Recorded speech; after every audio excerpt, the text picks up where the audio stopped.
অনেকেই আছেন যারা পারফেক্ট বেরেস্তা বানাতে পারেন না, তাদের জন্য থাকছে আমার আজকের এই বেরেস্তার রেসিপিটা। আসসালামু আলাইকুম, সবাইকে স্বাগতম আমার নতুন এই ভিডিওটি দেখার জন্য। ঠিক এই মুহূর্তে যারা আমার এই ভিডিওটা দেখছেন সকলের প্রতি আমার অনুরোধ রইল, আপনারা সবাই আমার পেজটি ফলো দিয়ে লাইক, কমেন্টস আর শেয়ার করবেন। আর বেরেস্তা তৈরি করার জন্য আমি এখানে আগের থেকেই প্যানে তেল দিয়ে দিয়েছিলাম, আর তেলটা হালকা গরম হলে তারপর এর ভিতরে যে পেঁয়াজ কুচি দিয়েছি 1 কাপ।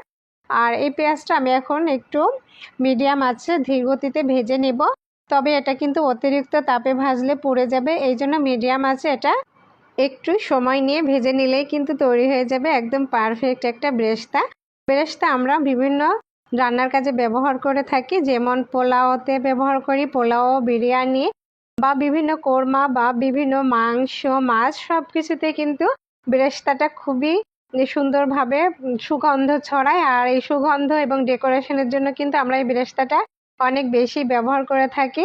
আর বেরেস্তা দিয়ে কিন্তু ডেকোরেশন করলে বা রান্না করলে স্বাদটাও কিন্তু অসম্ভব মজার হয়। আমার তো ভীষণ ভালো লাগে। এই যে দেখুন, আমি একদম সময় নিয়ে অল্প আঁচে আমি বেরেস্তাটা একদম ভেজে নিচ্ছি।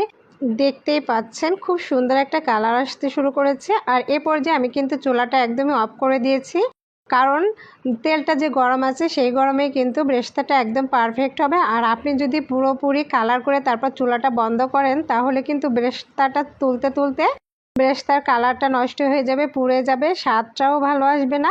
এজন্য ঠিক এভাবে আপনি বেরেস্তাটা বানিয়ে নেবেন। আর আমি এখন বেরেস্তাটা একটা টিস্যু পেপারের উপরে যে তুলে নিচ্ছি, যেহেতু এটা তেল থেকে তুলে নিয়েছি। আর এই যে তেলটা একদম টিস্যু পেপারে তুলে নেবে।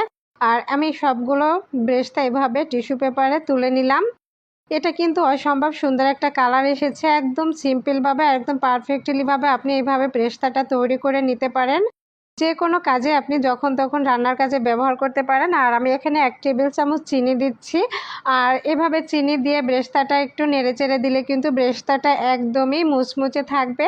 আর আপনি যদি এভাবে বেরেস্তা বানিয়ে রাখতে চান, তাহলে কিন্তু একটা একদম পরিষ্কার এবং শুকনো পাত্রে রেখে এটা আপনি 1 মাসের পর্যন্ত সংরক্ষণ করতে পারেন। আর যখন তখন ইচ্ছা যে কোনো কাজেই কিন্তু আপনি এটা বের করে সেটা রান্না করে নিতে পারেন। এই যে দেখুন, চিনি দিয়েছি, আর চিনি দিলে কিন্তু একদমই মুচমুচে থাকবে।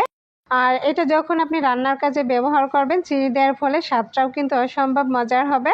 এই জন্য অবশ্যই এভাবে চিনি দিয়ে রাখবেন, তাহলে একদমই মুচমুচে হবে, দেখতেই পাচ্ছেন।